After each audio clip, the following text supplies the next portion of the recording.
screen fills with a chaotic montage of the past 2 decades. Grainy CCTV footage from 1999, shaky cell phone videos from 2018, the flashing sirens that have become a macabre ritual of American adolescence. Slowly, the noise fades into the deafening silence of a pristine hallway at Kamiak High School in Mukilteo, Washington. It is a scene defined not by tragedy, but by its absence. In the digital age, the boundary between dark teenage posturing and lethal intent is often invisible until the first shot is fired. We examine the chilling case of Joshua O'Connor, a student driven not by grievance, but by a cold, narcissistic hunger for cinematic infamy. O'Connor did not merely plan a shooting. He meticulously scripted a massacre to rival Columbine, obsessed with becoming a global icon of violence. Yet, his grand design relied on the perceived secrecy of modern technology. He believed the ephemeral nature of Snapchat would hide his preparations from the adult world, unaware that data never truly disappears. This is the story of how a digital footprint became the only barrier between a normal Tuesday and a historic catastrophe, and how a trail of vanishing messages ultimately exposed the mind of a would-be killer. Before we continue with this disturbing case, please subscribe to our channel if you haven't already, and let us know in the comments where you're watching from. Your support is what allows us to continue bringing these important stories to light. To understand the trajectory of Hunter Park, one must first look away from the flashing lights of police cruisers and the yellow crime scene tape that would eventually encircle Woods Cross High School. One must look instead at the quiet, darkened corners of a suburban bedroom in Davis County, Utah, where the glow of a smartphone screen illuminated the face of an 18-year-old student who had begun to drift away from reality. It was January 2018. The American consciousness regarding school violence was about to be irrevocably altered by the tragedy at Parkland, Florida, which would occur just weeks later. But in the snowy, calm streets of Woods Cross, a different narrative was forming. One that would ultimately serve as a chilling case study in the psychology of the modern school shooter. This was not a story of a sudden snap or a crime of passion. It was a slow, deliberate courting of infamy, meticulously cultivated in the digital ether. Hunter Park did not fit the stereotype of the disaffected loner in the trench coat, at least not at first glance. To the casual observer in the hallways of Woods Cross High, he was a known quantity, a student integrated into the fabric of the school's daily life. He attended classes, interacted with peers, and navigated the social currents of senior year. He was not a phantom. He was present. However, beneath the surface of this mundane scholastic existence, Park was nurturing a profound and dangerous obsession. He was becoming a disciple of a macabre ideology, one that viewed the atrocities of the past not as tragedies to be mourned, but as high scores to be beaten. The psychological profile of an emerging mass shooter often reveals a fixation on the Columbine High School massacre of 1999. For nearly 2 decades, the perpetrators of that event had been elevated to the status of anti-heroes in certain dark subcultures of the internet. Hunter Park was firmly entrenched in this subculture. His obsession was clinical, almost academic, yet driven by a narcissism that demanded recognition. He studied the tactics, the weaponry, and, most importantly, the media impact of past shooters. He was analyzing their fame. In the months leading up to the incident, Park's behavior began to exhibit the subtle, jagged edges of radicalization. This is the period criminologists often refer to as the ideation phase, where the individual moves from passive interest to active fantasy. For Park, this manifested in a fascination with authoritarianism and violence. In the privacy of his personal space, surrounded by the mundane artifacts of teenage life, he kept a flag emblazoned with a swastika. This was not merely an edgy historical artifact. It was a totem of power for a young man seeking to separate himself from the sheep he perceived around him. The desire for fame is a potent narcotic for the developing adolescent brain, and for Hunter Park, that desire had curdled into something malignant. He did not seek the fame of an athlete or an artist. He sought the infamy of a destroyer. He viewed the school not as a place of learning, but as a stage. The students and faculty were not people. They were non-player characters in a game where the objective was to inflict maximum casualty. The chilling reality of Park's mindset was his gamification of murder. He was looking at the history of school shootings through a competitive lens, calculating how he could surpass the body counts of his predecessors. This quiet obsession was fed by the internet. The digital age has removed the geographical barriers that once isolated extremists.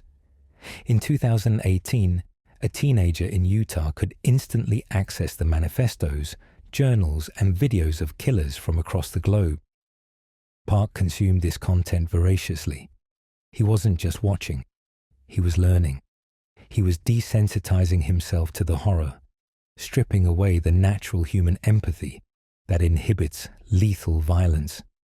The more he watched, the more the line between the digital fantasy and the physical reality began to blur. His peers, largely unaware of the depth of his fixation, were nonetheless exposed to fragments of it. There were jokes that didn't land, comments that lingered in the air a little too long, and a dark humor that pushed the boundaries of social acceptability.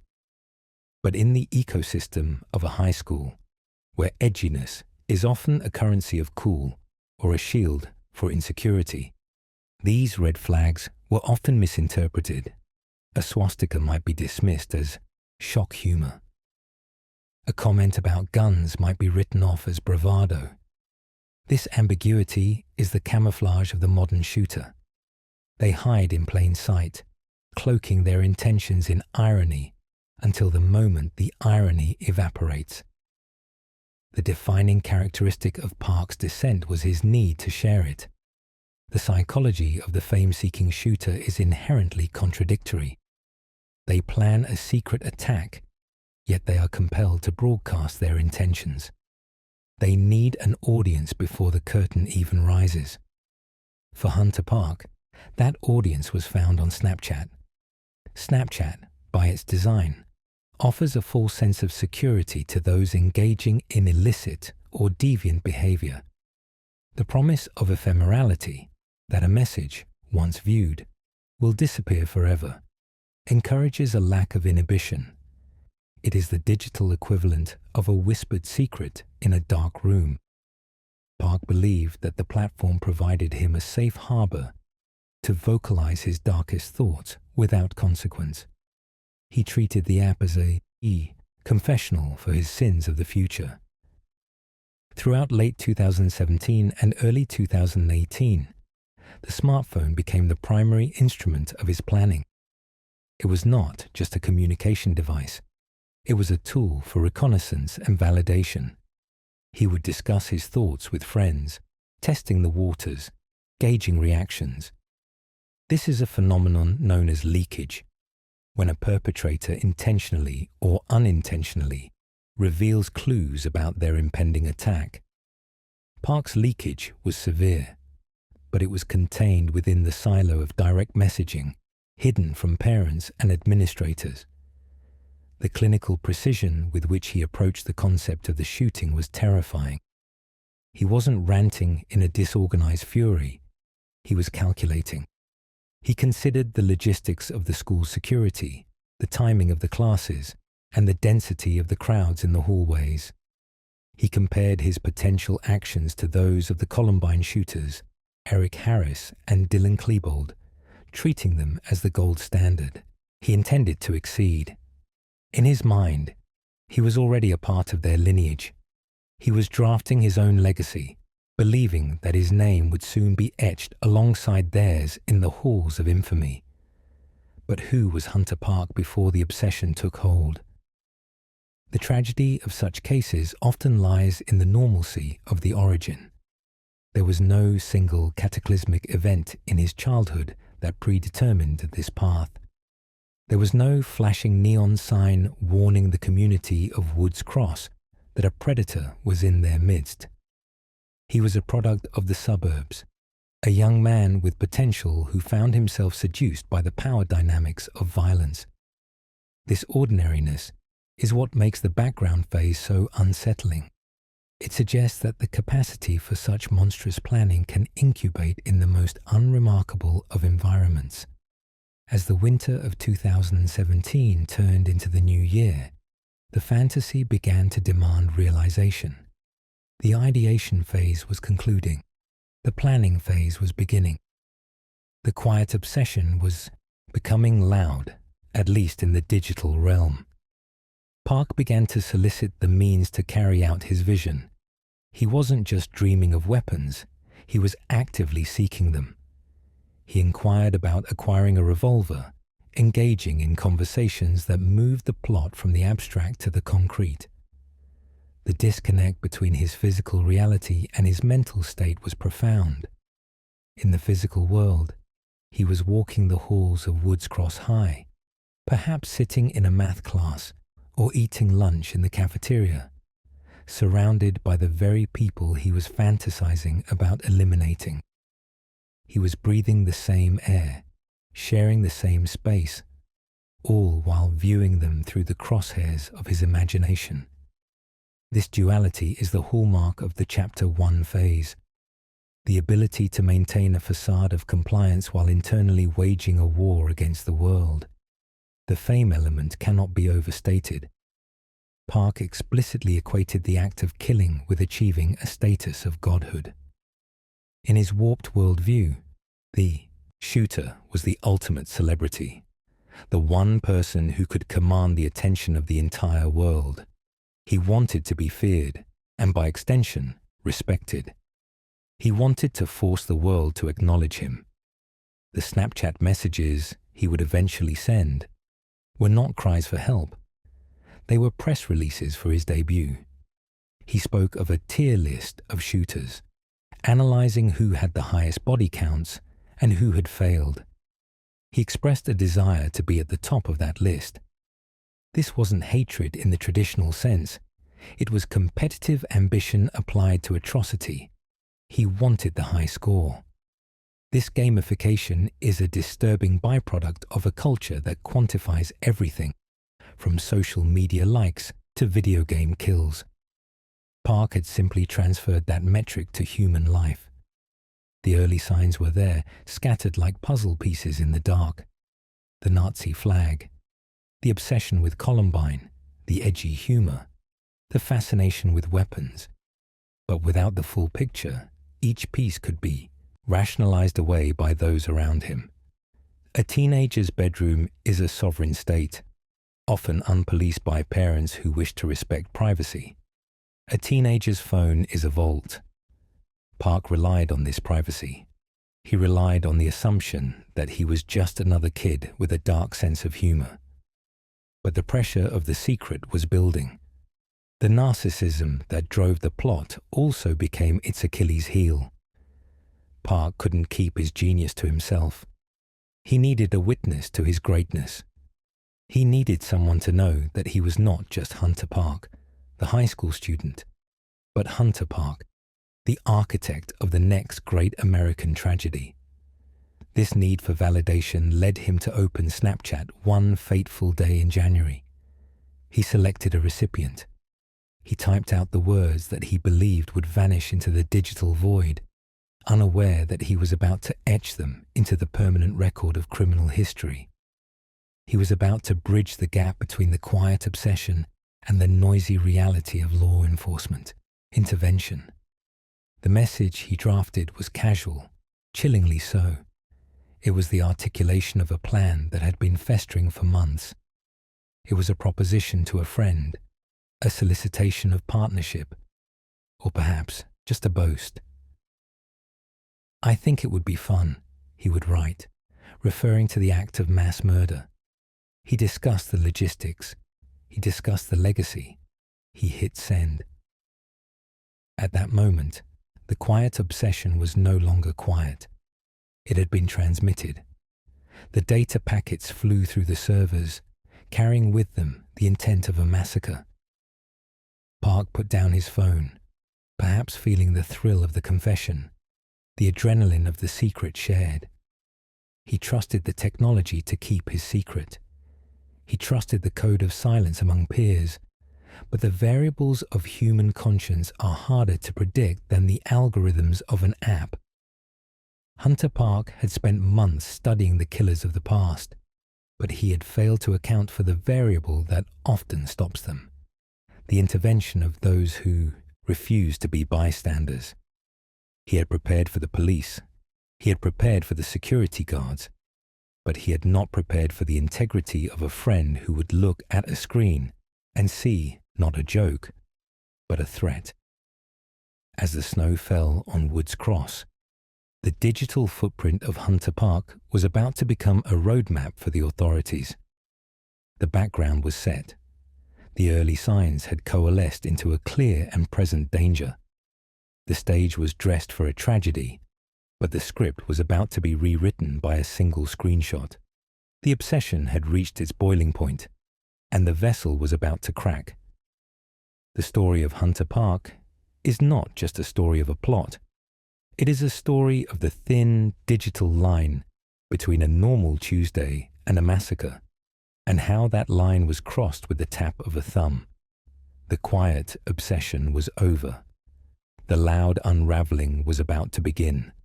The transition from abstract fantasy to concrete logistical planning typically marks the point of no return for the modern mass shooter, and for Nicholas Cruz, this threshold was crossed not in a moment of heated rage, but through a series of cold transactional decisions recorded permanently on his Samsung Galaxy smartphone. While the physical preparations involved the acquisition of ballistics and tactical gear, the psychological preparation took place in the digital realm, where he meticulously constructed a persona designed for the infamy he desperately craved. The digital manifesto he left behind was not a single document, but a scattered trail of breadcrumbs across Snapchat, Instagram, and locally stored videos that would ultimately strip away any defense of insanity, proving that the horror at Marjory Stoneman Douglas High School was the result of a lucid, calculated desire for destruction. The logistics of the attack began almost a full year prior to the event, anchored by the acquisition of the primary weapon. In February 2017, just months after turning 18, Cruz walked into Sunrise Tactical Supply in Coral Springs. The transaction was mundane, clinical, and legally sound. He filled out the Bureau of Alcohol, Tobacco, Firearms and Explosives Form 4473, answering no to questions regarding mental institutionalization, a lie that passed the background check system because his history of behavioral struggles had never been adjudicated in a court of law. He placed a deposit on a Smith & Wesson M&P 15 Sport D32 semi-automatic rifle. The total cost was roughly $700. In the surveillance footage from the store, his demeanor is unremarkable.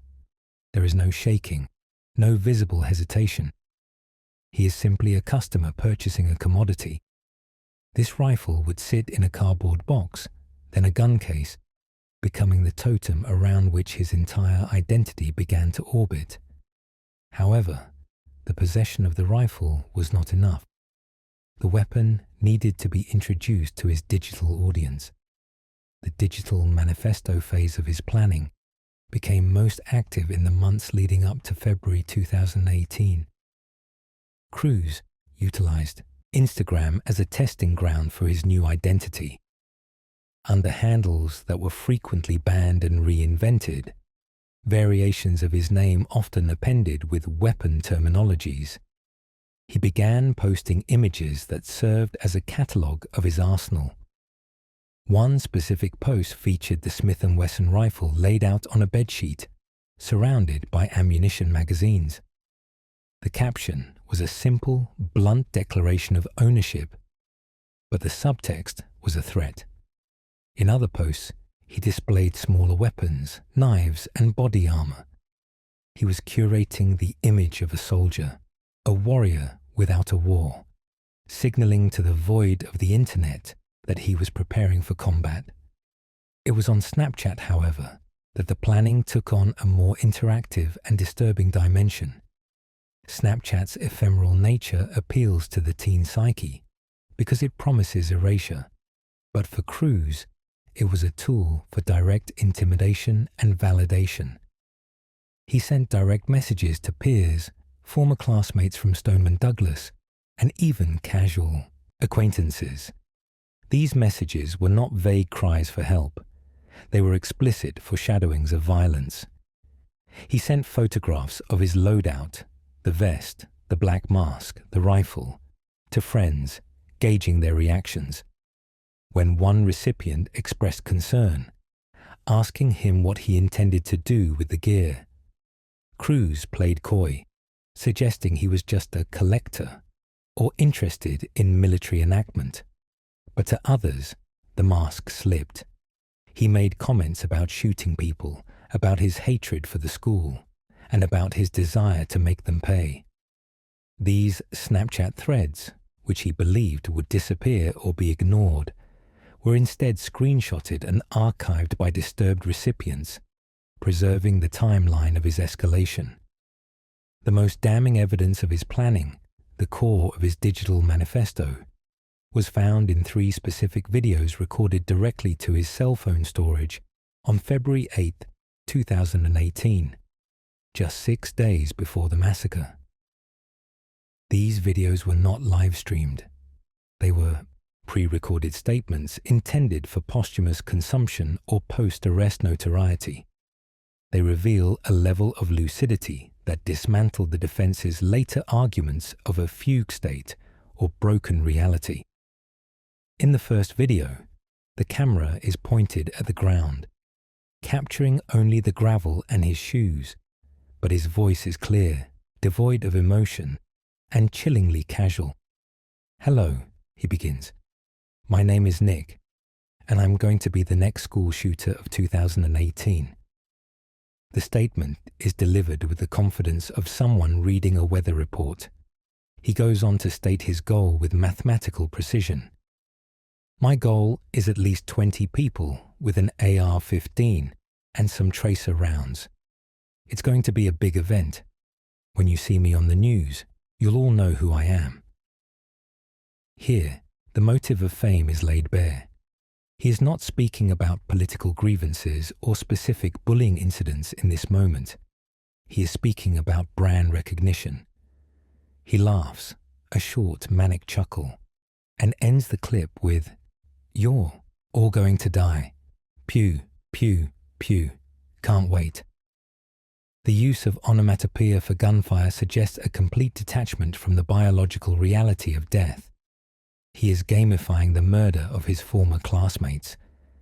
The second video provides the tactical logistics, the how of the manifesto. Cruz turns the camera on himself. He is wearing a ball cap, backlit by the Florida sun, sitting in a park or outdoor area. He details the specific logistics of the day. "I'm going to take an Uber in the afternoon before 2:40, he explains. This timestamp is crucial evidence of premeditation. He knew the bell schedule of Marjory Stoneman Douglas High School intimately. He knew that at 2:40 p.m., the campus would be in the final throes of dismissal activity, or the last period, a time when gates might be unlocked or traffic flow would allow him to blend in. He outlines his plan to go onto the campus, climb the stairs, open his bag, retrieve his rifle, and start shooting. "I'll go into the courtyard and I'll start shooting people down," he says. The specificity of the Uber detail is what separates a fantasy from a plan. He had accounted for transportation, knowing he could not drive his own vehicle and park without drawing attention. Or perhaps knowing he would not be returning to a vehicle at all. The third video is the most psychological. Filmed apparently on the same day, Cruz speaks about his loneliness and his hatred for the world, attempting to build a narrative of victimhood to justify the coming atrocity. "I hate everyone and everything," he mutters. He discusses the power of the AR-15, fetishizing the weapon as a tool that grants him the agency he feels he lacks in his daily life. "With the power of my AR, you will all know who I am." This phrase, repeated in variation, underscores the fame element of the documentary's title. He explicitly links the act of mass murder to the acquisition of identity. In his mind, Nicholas Cruz the nobody dies the moment the shooting starts, replaced by Nicholas Cruz the monster, a figure of awe and fear. Logistically, Cruz's preparation extended into the physical modification of his equipment, documented again through photographs found on his phone. He had purchased multiple high-capacity magazines. To ensure he could carry them efficiently, he acquired a tactical vest, one commonly used for airsoft, but capable of holding live ammunition. On the magazines themselves, he used an etching tool to carve swastikas and racial slurs. This was not necessarily indicative of a coherent white supremacist ideology. Investigators found his political views to be a scattered mess of provocations, but rather an attempt to maximize the offense, to ensure that his act was viewed as hateful and evil as possible. He wanted to be a villain. He photographed these magazines, arranging them in his bag, calculating how many rounds he could carry. He had 150 rounds of ammunition. He did the math. He prepared the go bag, a rifle, case that could conceal the weapon until the final moment. The plan also involved a deception of the people he was living with. After his mother's death in November 2017, Cruz had moved in with the Sneed family. They had a rule. He could own the gun, but it had to be kept in a locked safe. Cruz agreed. However, the digital evidence and later forensic analysis showed he had learned how to bypass the lock or had kept a key. He was living a double life, outwardly a grieving, awkward young man trying to finish his GED, and inwardly a tactician preparing for war. He used the internet to research previous school shootings, obsessively consuming content about Columbine and the 2012 Aurora theater shooting. He studied the police response times. He looked up the layout of the school, despite knowing it from his time as a student. He used Google Maps to visualize the entry points. Every search query was a brick in the road to February 14th. The choice of the date itself was part of the digital manifesto. February 14th, Valentine's Day. In his messages to an ex-girlfriend and in his digital notes, there was a clear resentment toward romance and happy relationships. By choosing a day dedicated to love, he intended to permanently corrupt the holiday for the community, ensuring that every future Valentine's Day would be a memorial to his violence. It was a theatrical choice, designed for maximum emotional impact and media narrative. As the day approached, the Snapchat activity slowed, replaced by a cold resolve. The planning phase was over. On the morning of February 14th, the digital footprint shows a cessation of chatter and a shift to execution. He texted the Sneed family's son, telling him he wasn't going to school that day because he doesn't go on Valentine's Day. This was the final lie.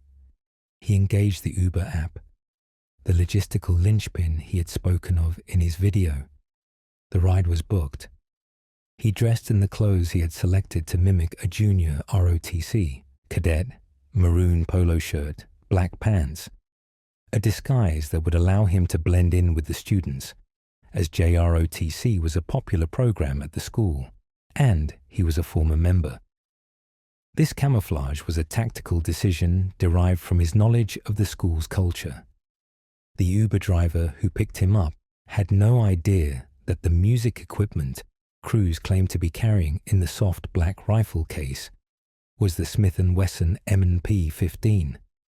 The digital transaction of the Uber ride created the final timestamp of his freedom. As the car moved toward Parkland, Cruz sent no final manifesto to the media, no email to the police. He didn't need to. He knew that his phone, which he would leave behind or surrender, contained everything the world needed to know. He had curated the evidence himself. He had recorded the confession before the crime was even committed. When investigators eventually unlocked his Samsung device, they didn't just find data. They found the blueprint of a catastrophe. The videos of him laughing about the tracer rounds, the photos of the etched magazines, the Google searches for "How long does it take for police to arrive?" These were not the ramblings of a madman in the legal sense, but the work logs of a project manager overseeing his own self-destruction. The digital manifesto was complete. It stripped him of humanity in the eyes of the jury and the public long before he ever sat in a courtroom. The planning was not incidental. It was the product. The violence was merely the launch party for the brand he had built in the dark corners of Snapchat and his camera roll.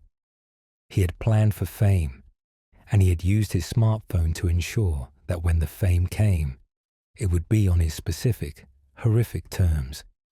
This premeditation, captured in high-definition video and saved to a micro SD card, became the anchor of the prosecution's case.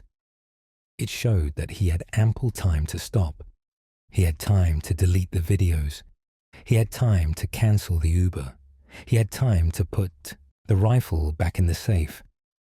Instead, he re-watched his own threats, validated his own ego, and stepped out of the car at Marjorie Stoneman Douglas High School, ready to make the digital nightmare a physical reality.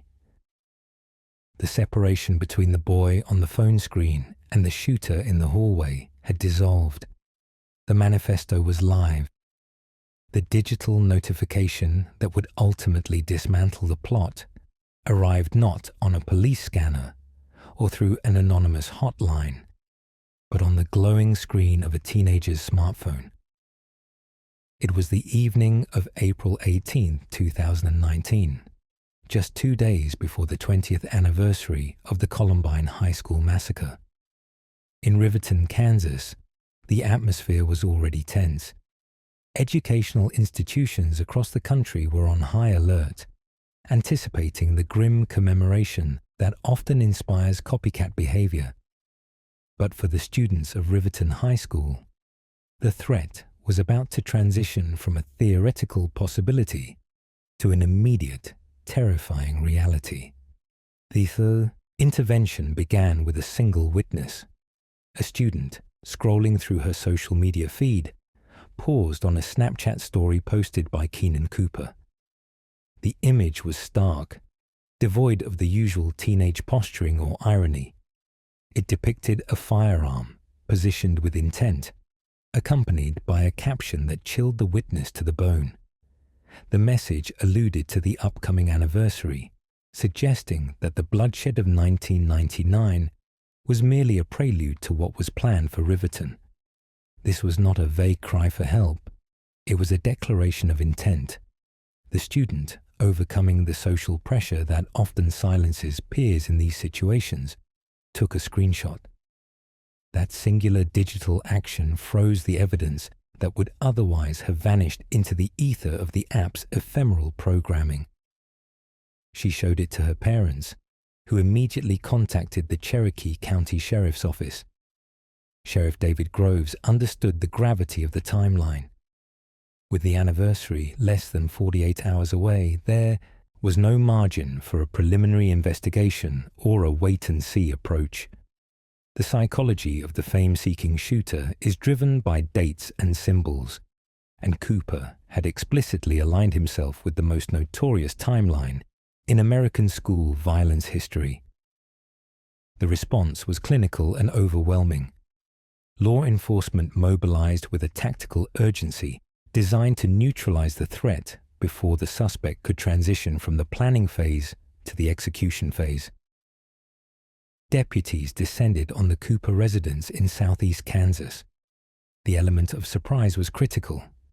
In many thwarted school shooting cases, the moment of confrontation is the most volatile, potentially triggering a suicide by cop scenario or a desperate last stand. However, the speed at which the Snapchat tip was processed allowed the sheriff's deputies to intercept Cooper before he had mobilized. The physical arrest was swift. Cooper was taken into custody without the exchange of gunfire, a testament to the effectiveness of the rapid intervention protocol. But it was the subsequent search of the premises that solidified the case and revealed how close Riverton High had come to tragedy. Inside the home, the digital threats were substantiated by physical reality. Investigators uncovered a cache of evidence that bridged the gap between fantasy and capability. They found firearms accessible to the teenager, but more damning was the discovery of his personal journals and manifestos. These documents provided a window into the mind of a young man, obsessed not just with violence, but with the infamy that accompanies it. The writings detailed a fascination with the Columbine shooters, Eric Harris and Dylan Klebold. Cooper had studied their methods, their aesthetics, and their failures, aiming to refine their horrific legacy. The fame element mentioned in the documentary's title was written in ink across these pages. Cooper viewed the act of mass violence as a vehicle for immortality, a way to imprint his name onto the national consciousness. The interrogation phase stripped away the bravado of the Snapchat posts. In the sterile environment of the interview room, the grandeur of the planned assault collapsed under the weight of legal scrutiny. Detectives probed the depth of the conspiracy. While initially there were concerns about a second conspirator, a common trope in Columbine copycat plots, the investigation quickly focused on Cooper as the primary engine of the threat. The forensic analysis of his phone retrieved not just the incriminating Snapchat story, but a history of searches and communications that painted a portrait of deep-seated radicalization. He had been living a double life, a student walking the halls of Riverton High by day, and a tactician planning its destruction by night. The legal judgment that followed the arrest was complex. The judicial system had to weigh the severity of the threat against the fact that no physical violence had actually occurred. This is the perennial challenge in prosecuting thwarted school shootings, punishing the intent without a body count. The charges leveled against Keenan Cooper were serious. Criminal threat, a felony that carries significant weight in Kansas.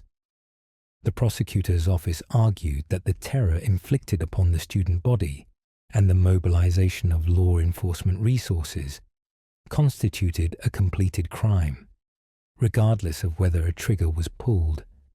During the proceedings, the defense likely sought to portray Cooper as a troubled youth caught in a fantasy that spun out of control, an edgelord whose digital posturing was never meant to manifest in the physical world. This defense strategy often relies on the ephemeral nature of social media, suggesting that Snapchat posts are less real than spoken threats. However, the prosecution dismantled this narrative by pointing to the tangible preparations found in the home. The guns were real, the journals were real, the date, April 20, was fast approaching. The court had to recognize that in the modern era, a Snapchat message is often the final warning sign before the first shot is fired. The sentencing phase brought a sense of closure, but also a lingering unease to the community. The court's decision needed to serve two purposes: incapacitation of the specific threat posed by Cooper and general deterrence to other students watching the case unfold. The judge's ruling reflected the severity of the potential tragedy. Cooper was not merely slapped on the wrist and sent to counseling. He faced the full repercussions of the adult legal system. The transition from the juvenile anonymity to the public glare of adult court was the very fame he had sought, but twisted into a form he had not anticipated. Instead of the notoriety of a monster, he achieved the public record of a failed criminal. The community of Riverton, largely rural and tight-knit, was forced to reckon with the fragility of their safety. The intervention had been successful, but it hung on a razor's edge. Specifically, the decision of one teenage girl to screenshot a disappearing image. Had she swiped past? Had she assumed it was a joke? The morning of April 20th might have ended in catastrophe. The sheriff's office later released statements praising the see something, say something culture that ultimately saved lives. As Cooper was processed into the correctional system, the psychological assessment revealed the depth of the Columbine effect. Clinicians and investigators noted that for perpetrators like Cooper, the audience is as important as the act.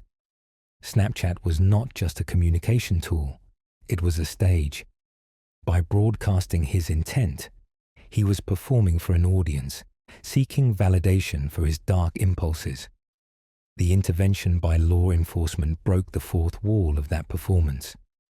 The sentencing mandated not only confinement, but also focused heavily on the need for psychological deprogramming. The court recognized that simply locking Cooper away without addressing the ideological fixation on mass violence would only delay the threat. The conditions of his sentence included strict monitoring of his communications and a ban on accessing the platforms he had used to terrorize his peers. The digital realm, which had been his playground and his weapon, was now off limits. In the aftermath, the Riverton case became a case study for school resource officers and digital forensic experts. It highlighted the evolving landscape of threat assessment. No longer could schools rely solely on physical security measures like metal detectors and locked doors. The front line of defense had moved to the cloud. The judgment in this chapter was not rendered solely by the presiding judge, but by the technology itself. Cooper's own desire for digital recognition provided the breadcrumbs that led to his capture. The finality of the sentencing served as a stark coda to the thwarted plot. Cooper exchanged his freedom for a criminal record, his aspirations of infamy reduced to a cautionary tale in a sheriff's press release. The vivid descriptions in his journal of chaos and police sirens did come to pass, but not in the way he had written them. The sirens were for him, not his victims. The chaos was internal, as his life was dismantled by the justice system. As the heavy doors of the correctional facility closed behind him, the narrative of the fame-seeking shooter was rewritten. He did not become a household name mentioned in the same breath as Harris and Klebold. Instead, he became a statistic of successful intervention, a name known mostly to law enforcement databases and the grateful parents of Riverton High. The Snapchat message that was intended to seal the fate of his classmates had, in a twist of digital irony, sealed only his own. The clinical precision of the police response, fueled by a single pixelated screenshot, ensured that the only life effectively ended that day was the one Keenan Cooper had planned for himself. The silence in the halls of Riverton High on the morning of April 20th was not the silence of tragedy, but the silence of business as usual. The most powerful rebuke to a young man who had demanded the world's attention. The phenomenon of the modern school shooter is rarely an act of impulsive rage. It is, more often, a calculated performance designed for an audience of millions. In the case of Joshua O'Connor, the 18-year-old from Everett, Washington, the violence was not merely a means to an end, but a ticket to immortality. This chapter examines the psychological contagion that infected O'Connor's mind. A ripple effect that began in Littleton, Colorado, in 1999, and washed up on the shores of the Pacific Northwest nearly 2 decades later. The mechanics of his downfall were digital, rooted in the very technology he hoped would broadcast his terror. But the engine driving the plot was a desperate, corrosive hunger for fame. To understand why a teenager in a quiet suburb would meticulously plot the destruction of Aces High School, one must dissect the warped hierarchy of the school shooter subculture. For O'Connor, the perpetrators of the Columbine massacre were not cautionary tales. They were idols, deities in a pantheon of violence that he aspired to join. This is the essence of the ripple effect. Violence begets admiration among the marginalized, creating a script that disaffected youths feel compelled to follow. O'Connor studied this script with academic rigor. His journal, a leather-bound testament to his unraveling psyche, did not contain the ramblings of a madman, but the strategic notes of a student preparing for a final exam. He reviewed other shootings like films, critiquing their execution, their body counts, and their cultural impact, determining exactly what he needed to do to surpass them. The psychology of fame in this context is inverted. In a celebrity-obsessed culture where visibility is often conflated with value, the school shooter views infamy as a viable shortcut to significance. O'Connor wrote explicitly of this desire, stating his intention to make his attack famous, to secure a legacy that would outlive his physical form. He was not seeking to change a political system or avenge a specific wrong. He was seeking to become a brand. This is where the smartphone becomes a weapon as potent as the firearm. For the modern plotter, the attack is content creation. The Snapchat messages, the recorded videos, and the digital manifestos are marketing materials for the persona they are constructing. O'Connor's planning involved the curation of this image. He filmed himself, posturing with a high-point carbine, rehearsing the aesthetics of the massacre as if it were a scene in a movie where he played the tragic anti-hero. The contagion effect relies on the transmission of these symbols. O'Connor adopted the trench coat, the combat boots, and the nihilistic rhetoric of his predecessors, signaling his allegiance to the Columbine lineage. This mimicry serves a psychological function.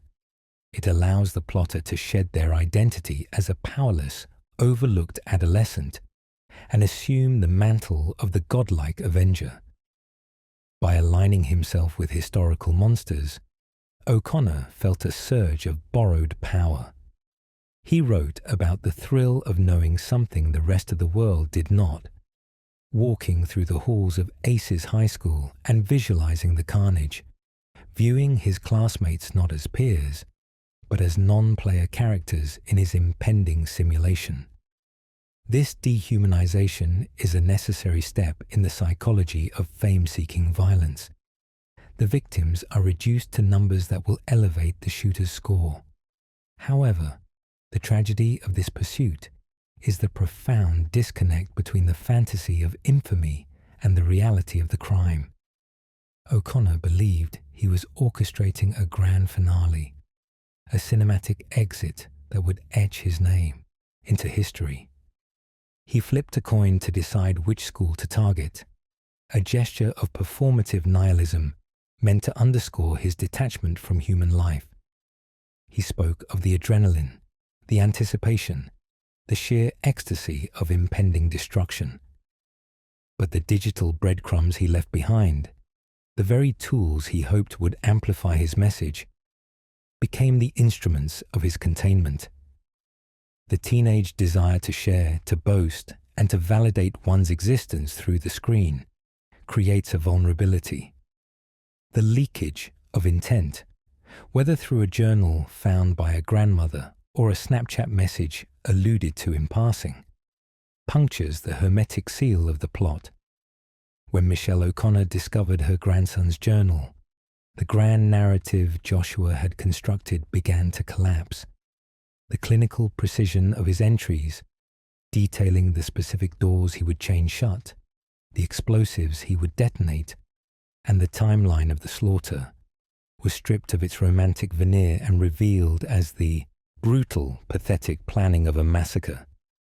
The intervention of law enforcement shattered the illusion of the invincible predator. When the police raided the O'Connor home, finding the rifle in a guitar case and the inert grenades, the persona of the famous shooter evaporated, leaving behind only a frightened young man facing the crushing weight of the judicial system.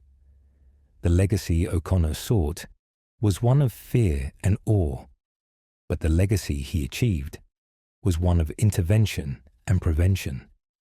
This is the critical counter-narrative to the psychology of fame. The media contagion suggests that becoming a shooter guarantees immortality, but cases like O'Connor's demonstrate the fragility of that promise. Instead of a high score, he received a prison sentence. Instead of the world analyzing his manifesto with reverence, forensic psychologists dissected his motives with clinical detachment, categorizing him not as a warrior, but as another casualty of a toxic social contagion. The ripple effect of Columbine continues to propagate because it feeds on the isolation of the digital age. It promises connection through destruction. O'Connor's obsession with the 1999 shooting illustrates how the event has become a cultural meme, a replicable format for expressing grievance. He consumed the media coverage of past tragedies, metabolizing the sensationalism into motivation. He believed that by replicating the aesthetics of the past, he could guarantee his future relevance. But the psychology of fame is a trap. It demands the destruction of the self to create the image. O'Connor was willing to die, or spend his life in a cage, solely to be perceived as powerful. His planned ripple was meant to become a tidal wave, washing over the community of Everett and joining the larger ocean of American tragedy. Instead, the ripple was arrested. The legacy of Joshua O'Connor serves as a stark case study in the failure of the shooter fantasy. It highlights the crucial role of the bystander and the observer in breaking the chain of transmission. The grandmother who read the journal, the digital footprints that raised red flags, and the swift action of authorities proved that the path to infamy is not inevitable. Ultimately, the psychology that drove O'Connor is a reflection of a society that struggles to distinguish between notoriety and worth. He was a child of the screen, believing that if an event wasn't broadcast, it didn't matter, and if a life wasn't famous, it wasn't valid. The ceiling of his fate did not come from a SWAT team's bullet, but from the inherent contradictions of his own plan. He wanted to be a mystery and a celebrity simultaneously, to be the ghost in the machine and the face on the news. But in the cold light of the interrogation room, stripped of his weapons and his phone, the carefully curated digital monster vanished. What remained was the banality of evil, a boy who wanted to be seen, and in his desperation to be seen, nearly destroyed everything around him. The ripple stopped here, but the dark water remains, waiting for the next stone to be thrown. In the quiet town of Fairhaven, Vermont, The difference between a standard school day and a historic massacre came down to the glow of a single notification. The catastrophe planned for Fairhaven Union High School was not intercepted by complex police surveillance or a slip-up at an armory, but by the moral clarity of a peer who chose to speak up. Jack Sawyer had meticulously prepared his journal of an active shooter, explicitly modeling his ambitions on the devastation wrought by Eric Harris and Dylan Klebold. He sought a twisted immortality, aiming to surpass the body count of his idols to secure his place in the dark pantheon of American tragedy. Yet, his trajectory was halted because a digital threat was flagged rather than swiped away. Today, the hallways of Fairhaven Union High School remain physically unmarked, but the psychological architecture of the community has fundamentally shifted. There are no bullet holes to patch, yet the trauma of the near miss persists as a phantom wound. Parents and students grapple with the terrifying realization of how fragile their safety truly was. Sawyer's legal proceedings, which exposed significant gaps in Vermont's attempted murder statutes and sparked legislative reform, concluded with him being adjudicated as a youthful offender, placing him under supervision rather than behind bars for life. This case stands as a chilling case study of the Columbine effect in the digital age, proving that the contagion of mass violence now travels through fiber optics and disappearing messages. We are left patrolling an invisible front line, attempting to discern lethal intent within an ecosystem designed for encryption and anonymity. As the camera focus tightens on the black mirror of a smartphone screen, the notification light pulses in the darkness, a silent reminder that the prevention of the next tragedy lies not in a courtroom or a squad car, but in the unpredictable vigilance of a teenager holding a phone.